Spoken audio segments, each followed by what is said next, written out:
I will take slightly different approach. I think everyone has been drilled a couple of times on what AI is, and then you've seen what it looks like, the technical side, the theory of it, and all that. So I would like to just focus on applications. And I wouldn't make my applications very theoretical or things that are being done in the US or whatnot. I'll tell you things that have been done right here in Ghana. And it just so happens coincidentally that it's been done by my team and myself. It's coincidental, had nothing to do with it. Anyway, so yes, I think I said that basically covered all the stuff that you see there. So yeah, I'm an artificial intelligence engineer, researcher, data scientist, technologist, and yeah, I also identify as a transhumanist. If you know what it means to, if you don't, yeah. So anyway, yeah. So for everything that you see there, is quite. So yeah, that's AI Expo Africa. I said I spoke about. So this is the largest gathering of AI in Africa. It's held in South Africa. So yeah, I'm a proud member and all that. So anyway, um, my team and I at GUDRA, our main focus is to use exponential technologies to solve what we consider to be the grand challenges of Africa, right? So if I may, how many people are familiar with the term exponential technologies? Yikes. Wow. Okay, so yes, AI is basically one of exponential technology. So the power of these technologies is that their ability to really grow when it comes to scaling. They can solve problems that these other technologies cannot solve. So even to realize the full power of AI, you need to combine it to some of these other technologies. You've heard about Internet of Things. And then if you want to deal with the security challenges that come with AI, you have to use blockchain.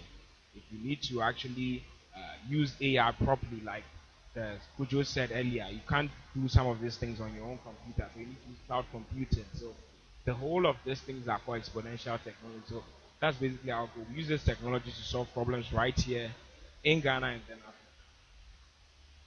So yeah, I won't go into details about what we actually doing in this space. So yeah, we have minoHealth AI Lab, and then karaAgro, and then Ramila AI Institute. Okay, so starting with healthcare, right?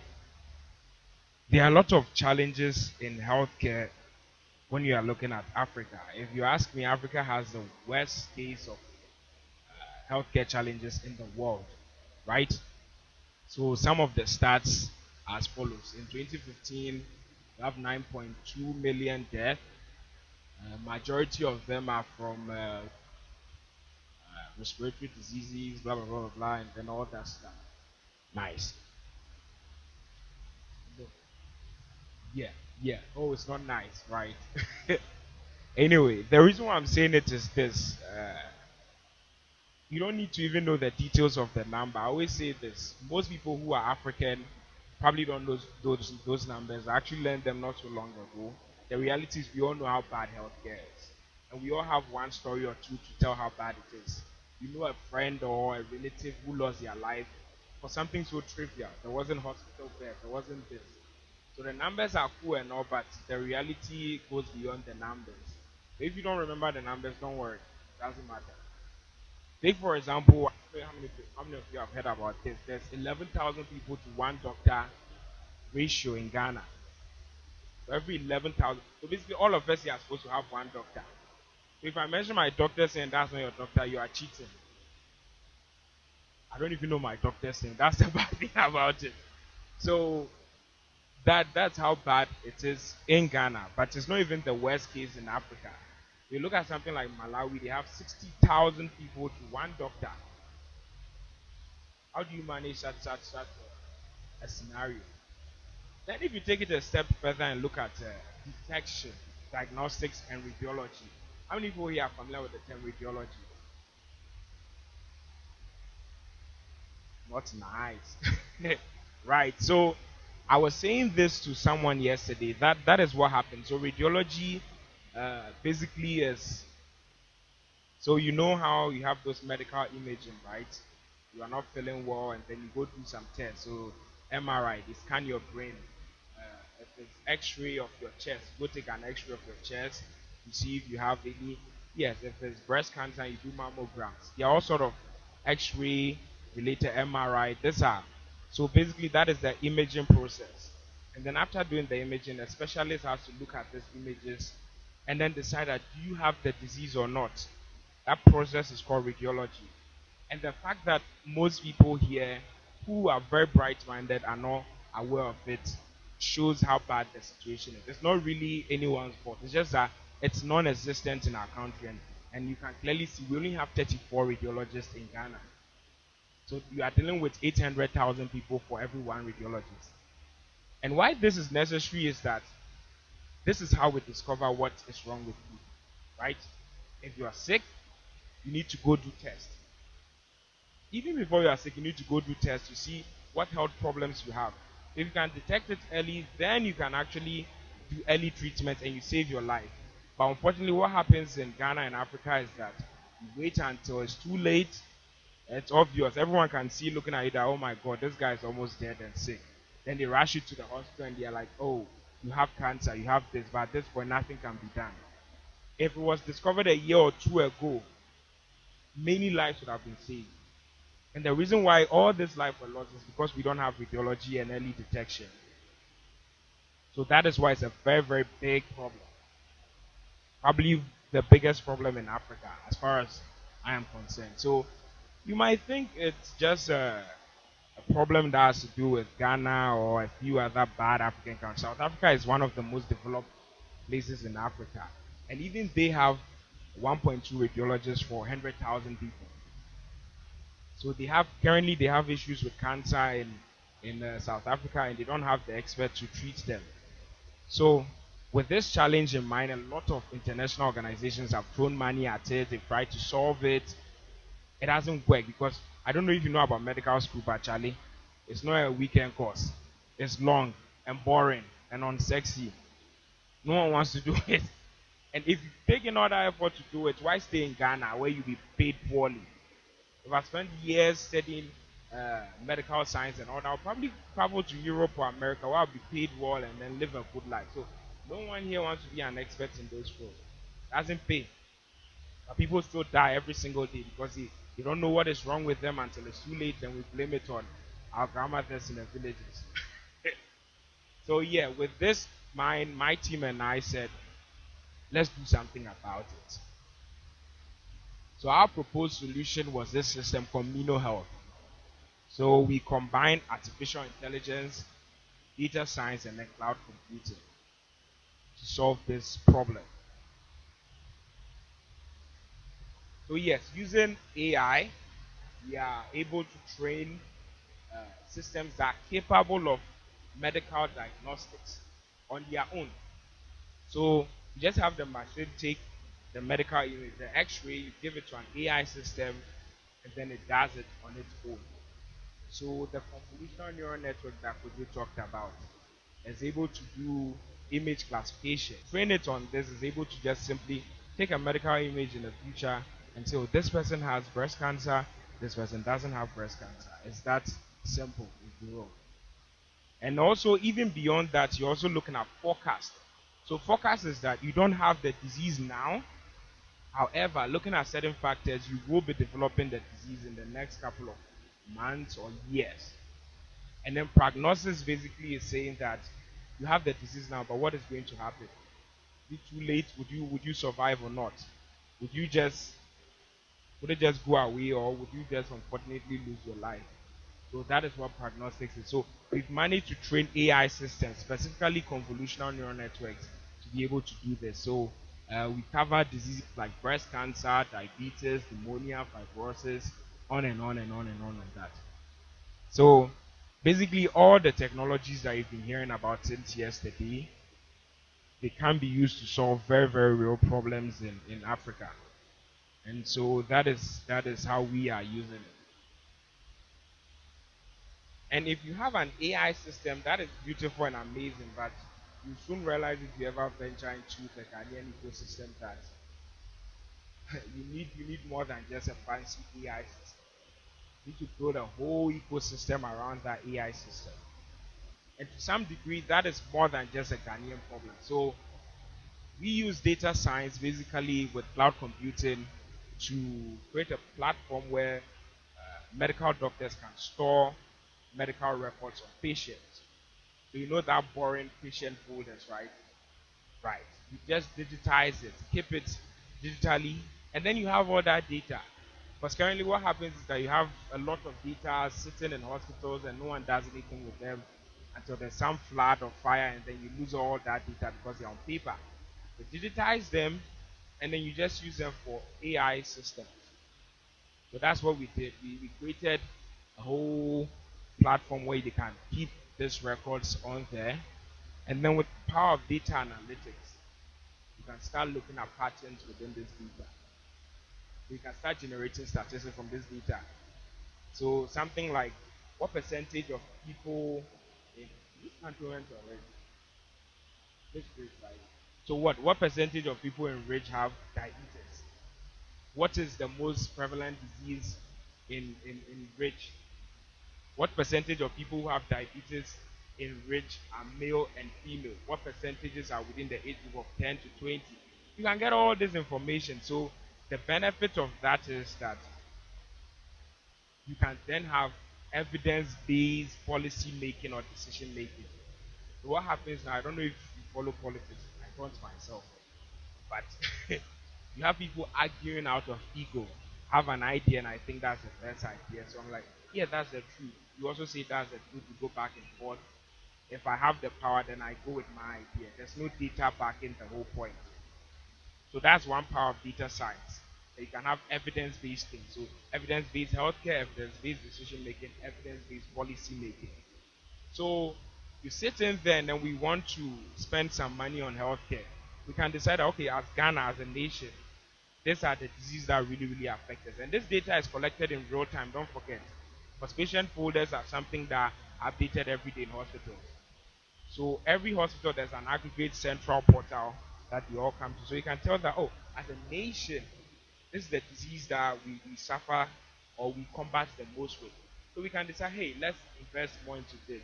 And even that, we can then pinpoint what are the regions that have it the worst. Is it Greater Accra, the Volta region, and we can look at age groups. And this, again, this is real-time data, so that's the benefit. It's not that you have to send someone every 5 years or something to go take surveys and the data is falsified. That's also another benefit. You remove the human in the loop. Because a lot, trust me, a lot of data Ghana cannot be trusted. I work with people in what's the name, in the universities, and sometimes like, oh, so let's go with the please don't. They tell you please don't use that data. Whatever AI comes out of that data will kill people. So yes, as you are coming into this world or you're already in there, be careful of the Ghanaian data. That's my advice. So if you really really want to work on AI, try to eliminate any human in the loop as much as possible. Automate the whole process if possible. That way you can trust the data that comes with. So that's basically what we are doing with data science and cloud computing. And obviously, cloud computing allows you to take one solution and then send it all over the world or all over the country. So instead of 34 radiologists that can't obviously manage them, one AI system can be in every clinic and every hospital and it wouldn't really care. The only thing that will matter is that AWS, Amazon Web Service, will be charging ridiculously. That's the only thing that matters. Anyway, so AI has a lot of applications in the real world, which we are very much engaged in, as I've showed you, but there's a lot of research questions, there's a lot of unanswered questions, and we also very, very much want to participate in that. So we have minoHealth AI Labs where we're actually researching how we can use AI to save and improve lives. So yeah, combining AI with things like biotechnology, neuroscience, optometry, and all that. Very, very interesting and then fancy stuff. And we've been fortunate enough to get international recognition for our research work in AI. So those are some of the people. That's MIT, Global Bio Summit, FICC, even featured in a scientific book. So, yeah, one of our research papers is on the scaffold net. So, I'm sure you're all familiar with 3D printing, right? If I'm not 3D printing, what about 3D bioprinting? Wow, interesting crowd. So yeah, I mean 3D bioprinting is literally the 3D printing, but you're actually dealing with biological things. So tissue cells, things that are indistinguishable from the real one. So I think yeah, was it 2 weeks ago someone printed a whole heart. That was somewhere in Israel. So that's 3D bioprinting. And we combined, so there's potential in the combining AI with 3D bioprinting. So when you print these tissues or cells, they have this thing called scaffold. Basically the pillars that hold them together. So we use the convolutional neural network to we train the convolutional neural network to learn how to differentiate between the various tissues. And these things are nanofibers. So there's a bit of nanotechnology in there. They are very, very tiny. And so yes, the applications of AI are endless. And one thing we realize is that if so, I'll give you this quick advice. Someone raised this question yesterday. How do you sort of know what to work on if you want to apply AI to something on a research level? Let's talk to people. So we have a biotechnologist on our team, but how he and I met was just through conversation. And the way we come up with research was just conversation. He's a biotechnologist. I'm an enthusiast of it, but I don't really know that much about biotechnology. What I know a lot about is AI. So we have conversations that can last hours or days. So like, hey, tell me what's cool in biotech. And I also tell them what's cool in AI. And then out of it, we're like, oh, I think we can actually combine this and this together. Trust me, it's the same way for every domain. So if you want to actually do something, go meet the people who work in that. But I can go to there's Dr. Jamal, head of what's the computer science department, University of Ghana.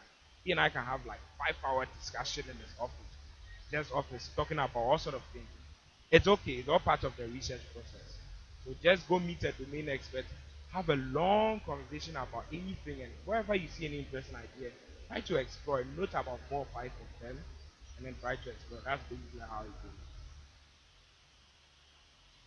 So yes, this research work was featured in the scientific book Advances in Information and Communication, and then Future of Information.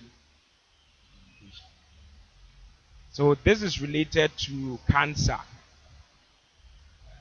cells. So we train an AI system to be able to differentiate between various cells, the cancerous one, and even within the cancerous one, differentiate between the human one and then the mice one.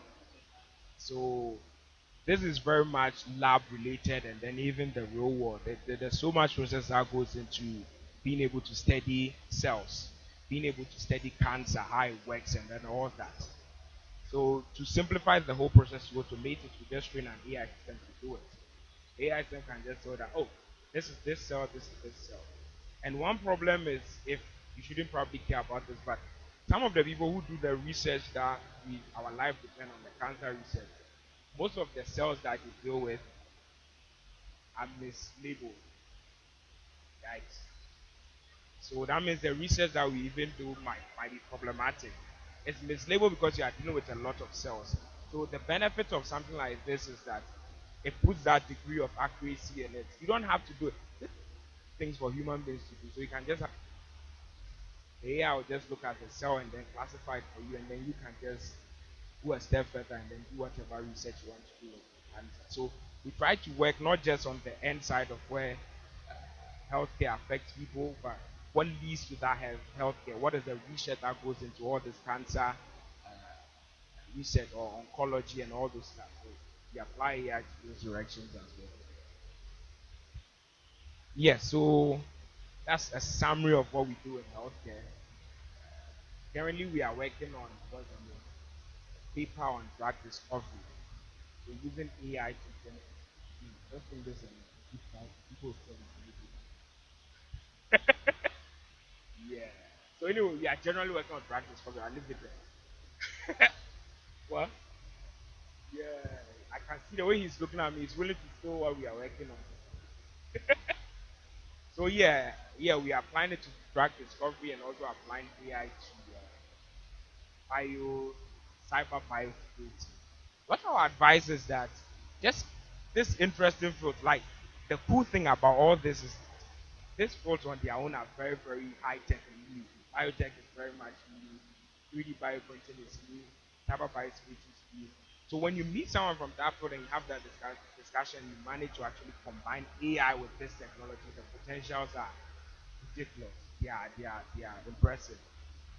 So it puts you right at the forefront of it.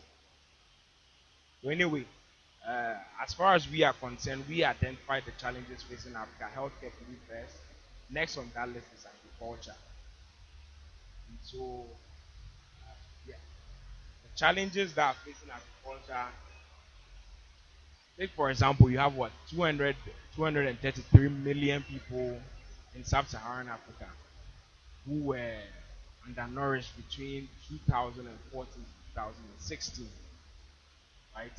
So 1 in 4 people in sub-Saharan Africa are undernourished. So 1 in 4. So basically, uh, what percentage would that be of the people here are that undernourished? The math and stats and background people, where are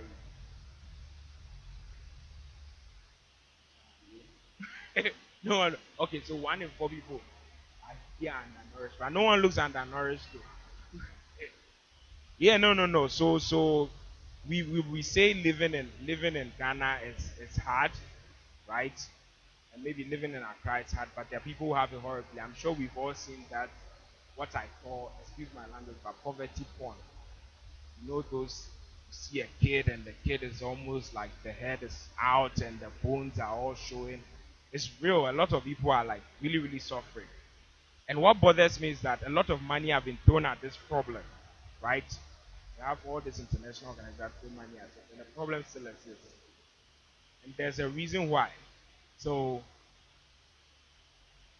food security is not something that you just throw money at. It's a systemic problem, and to be able to solve, you have to first of all understand how agriculture operates in Africa. And so that is basically what we want to do. So take for example, is that 1 out of 3 of all food is lost during production in emerging countries. So the farmer grows crops, the ones that end up in the markets that we all go and buy. Most of it, if you ever stay in the market towards the end of the day, you see that most of the things get rotten. These people don't want to reduce the price. You tell them, those right, you swear, like nah, I'm an airway, so don't mind my tree. I'll be like, you swear, nah, I mean you swear. They don't want to use it and all. At the end of the day, they have to throw most away. So these are existing problems in Africa. They've existed for long, and they haven't still been solved. And this costs basically 90 billion.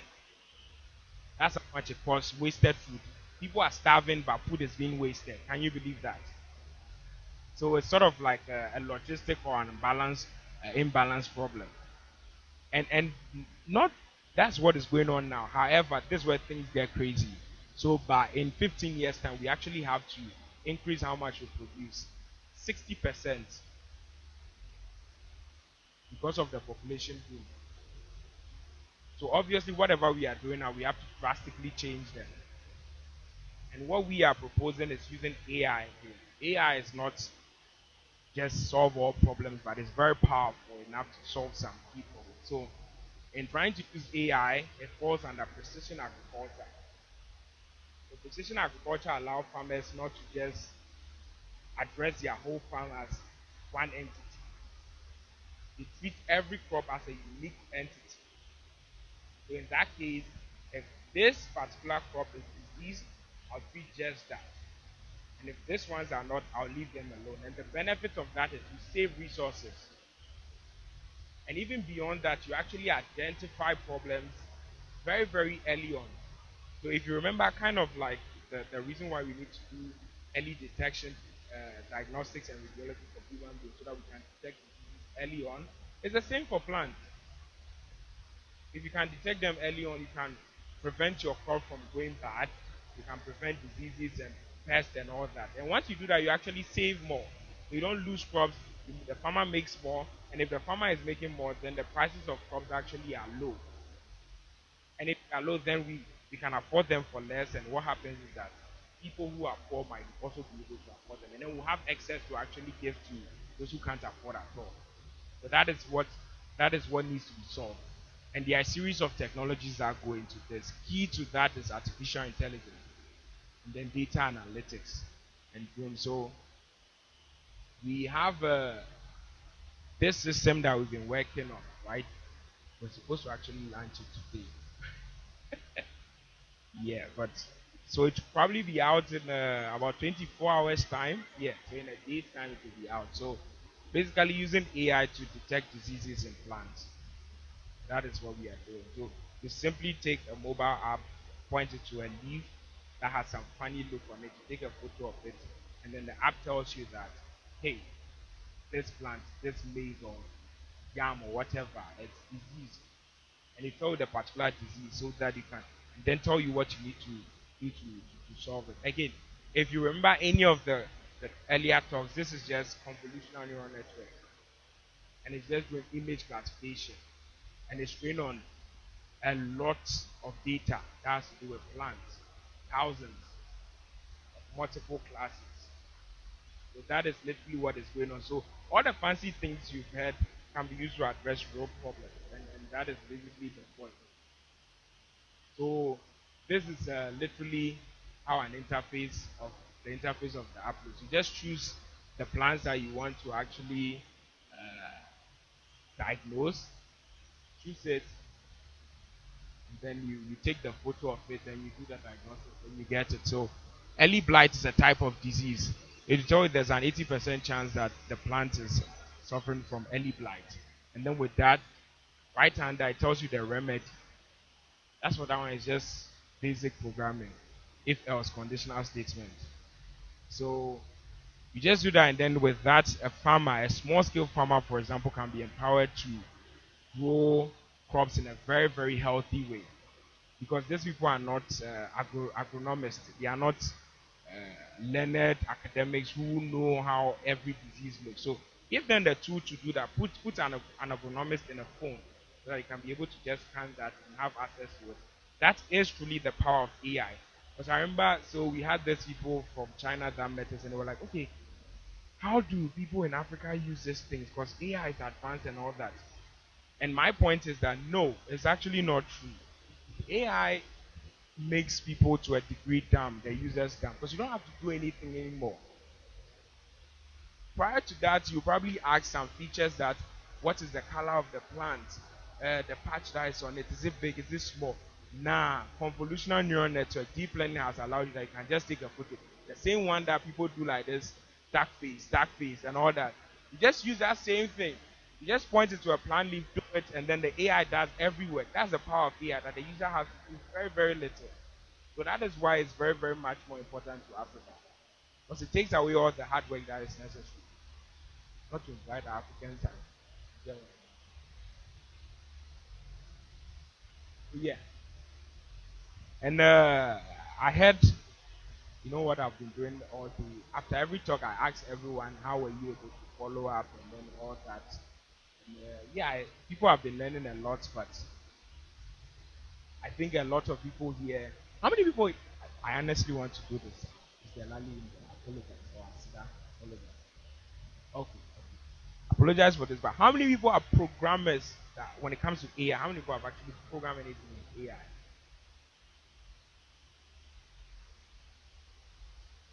Right. Right. Yeah, yeah. So, mm, yeah, yeah. Get that. Yeah, so one key person on this project that we worked on, the agriculture project, I would like to give a shout out to Asida, our same MC. So she literally saved the project in the last days. But if you've ever worked on a project that's to do with coding development, there are all sorts of issues that pop up. So she saved us in the last one. So yes, she's part of the team. And then you have Manuel, Vicent. Anyway, Vincent. Vincent is the guy in the orange set. He's trying to feel like he's not there. Yeah, so it's important that we recognize people who are actually doing the AI work right here. So that it doesn't seem like something that's only being done in the US. It's going on right here, and the people are actually doing it. So those are some of the brilliant guys that They are just like the rest of us. So if they can do it, obviously the rest of us can do it. It's not just math and statistics. It's just coding to a degree, right? So it's going on right. So for us, we want to make sure that even though we partner with people internationally, we want to make sure that the work is happening right here in Africa. It's happening right here in Ghana. So the people who build this thing for the most part have to be Ghanaian. And to do that, we started this institution called Ramila AI Institute, where we are training people in deep learning machine learning. So yeah, we've been doing this part for AI is the next one. We're putting introduction to deep learning neural network. We're doing it. We did the first one, they just graduated. Next one will start in 18 May. And basically we've taken away the, sorry to say this, but boring math from it. Because again, I'm going to do, I like taking, I hope someone is actually taking. How many people here have background in math or statistics? Oh, even more than I thought. But yeah, I just want to make it clear that if your math or statistics background is not strong, it doesn't mean you can't do deep learning or neural network or even machine learning. It's not true. If you use in reality some of the things that we use like keras, Python, you can even learn it on your own. You don't have to come from my course. You can learn it on your own. It's just like the normal programming. So if you have a programming background, you can actually learn how to use deep learning, how to use machine learning. Right? So if you've been scared by the math, there's hope for you. That's my point. Yeah. So 18th May we'll be starting the next one, and then a year. So you learn how to train multi-layer perceptron, multi-layer neural networks. Hope you've heard about them. When you remember that. Yeah, you learn how to. It's very much project based. So at the end of it, you'll be able to create your own deep learning projects. You actually be given a project to work on for the last one. The only prerequisite is that you have a background in programming and you understand the syntax, so that we wouldn't have to be explaining what Python. You don't have to be a Python programmer, but you understand the syntax for you to be able to follow along with the lessons without we explain what conditional statements are, loops, and all that. So yeah, those are basic objectives. And then classification and regression is, I wouldn't give details of some of these things. So basically, yeah, as I said, it's based on Python and then keras. Keras is a very good framework. So well, I keep that in mind now. If you are thinking about using terms, this is my advice. You don't have to take it. Someone says something that was cool. The reality is that keras is a better framework for using to develop neuron deep learning tensor. Keras is not a fully fledged language, it's an interface. So some of the boring details in tensor, Keras takes them away from you. So even Keras has TensorFlow as a backend. And what is cool about this is that the new TensorFlow even very much looks like Keras. So they are starting, and the guy who developed Keras also, the TensorFlow is by Google. The guy who developed Keras is also at Google. So want to learn deep learning, pick up Keras. And if you want to learn machine learning, the non-deep learning part, then use scikit-learn in Python. Yeah, that's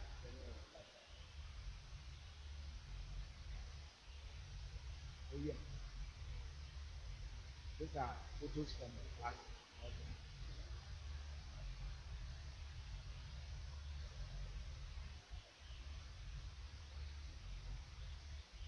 I don't know if I barely even use my phone. I'm done.